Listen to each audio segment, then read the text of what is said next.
果大家有睇我啲片咧，就知其實我考車 fail 咗2次，亦都唔係 fail 咗路試，係 fail 咗窄路掉頭。所以今次第3次 3 times a charm， 我就嚟到 MEG 學。MEG 咧亦都有佢嘅考試攻略咧，好適合我，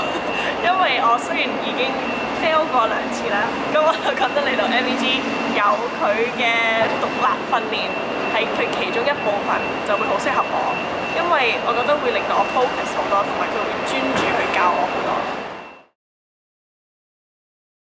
呢度學咧都係因為曾經之前都有喺出面學過車，就點到個人好混亂嘅，咁又要見其他人喺我隔離啊，要等時間。咁嚟到呢度一個大型嘅私人場地咧，我就發現係完全冇 stress level 嘅，係可以完全可以配合到自己嘅時間，想點就點，慢慢嚟，唔使急。所以我就覺得呢度係一個好好俾我練習嘅地方。我嚟到 MEG， 我 at least 我唔使排期排好耐，因為真係好嘥時間。同埋我覺得排期排到我嘅時候，我已經即係仲更加緊張，同埋已經唔係好冇之前咁熟絡咯。同埋 even if 你係第一次考車，你嚟到呢度亦都係唔使嘥時間，個人係 relax 好多，唔係好似我一開頭以為揸車係咁恐怖，嚟到呢度係真係成個人係放鬆好多。